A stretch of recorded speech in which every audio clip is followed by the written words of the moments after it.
Devant les responsables des partis politiques agréés, Évariste Ndayishimiye, président de la République, leur a demandé de ne plus critiquer les actions du gouvernement, mais plutôt de les soutenir. Nimwaba rero nk'abanyepolitike mwahora mwibaza ngo ntaco inzego z'igihugu ziriko zirabona, nagira ndababwire ko turi ku kivi, ahubwo turindiriye imfashanyo y'abenegihugu bose nk'uko ibwirizwa shingiro ribitegereza mu ngingo ya 69 aho ivuga iti umurundi wese ategerezwa guhagararira amatungo y'igihugu. None rero mwese muhamagariwe guhagararira itunga ry'igihugu. Ndasubiye rero kubasaba kuvavanwa n'ingendo yo gusuzugura ibikorwa vya leta ngo muri mu mugambwe utavuga rumwe na leta, kandi leta ari umuvugizi w'abarundi bose mu buzima bwabo. Pour Frédéric Bamvugi-Nyumvira, président de la coalition des opposants politiques Sefor Arusha, le parti au pouvoir n'a rien appris de la logique de la démocratie.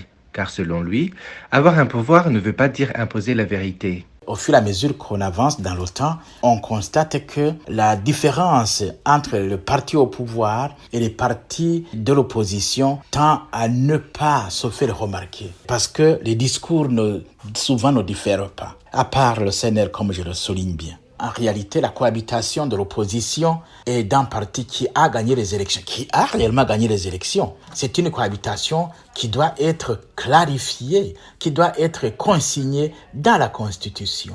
En fait, les partis politiques gèrent l'État. Et pour autant que ce sont eux qui gèrent l'État, il faut accepter qu'il y ait des mécanismes qui soient bien tracés. Un chef de l'opposition qui ne gagne pas les élections aujourd'hui, c'est ça l'opposition. C'est lui qui gagne les élections, il gère l'État sur base de son programme. Mais l'autre, il avait un programme, ce sont des programmes. Alors maintenant, en attendant, son programme, il continue à l'enseigner aux militants, quitte à ce que la prochaine élection, il retente encore. Il peut gagner, il n'est pas gagné. Mais aujourd'hui, la situation est telle qu'au Burundi, on ne peut pas gagner les élections si on n'est pas du CNDD-FDD. Cependant, le CNDD-FDD ne gagne pas les élections comme tel. Il les triche et il s'impose comme parti État et d'autres doivent être poursuivis plutôt comme des criminels alors que justement, ils ont bénéficié de l'appui du peuple. Ça, c'est le déni même de l'importance du peuple burundais. Il faut que les choses cessent. Nous devons retourner dans un Burundi où chacun doit trouver sa place.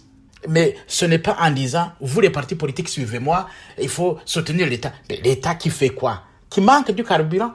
Qui vend indûment du sucre? Qui vend indûment des produits Braroudi, des produits Bousseko? Mais c'est pas possible. Il faut que l'on s'entende sur comment organiser le pays. Le pays ne va pas. Nous avons beaucoup de problèmes. Nous devons trouver ensemble des solutions. L'opposition, à un moment donné, doit critiquer l'action du gouvernement. Critiquer, ça ne veut pas dire critiquer négativement. Non, ça peut être une critique positive. C'est comme ça que les choses doivent marcher. Mais on n'offre pas cet environnement pour que d'abord il y ait une cohabitation pacifique entre les Burundais et que les gens exercent leur métier, même politique, comme la règle l'exige.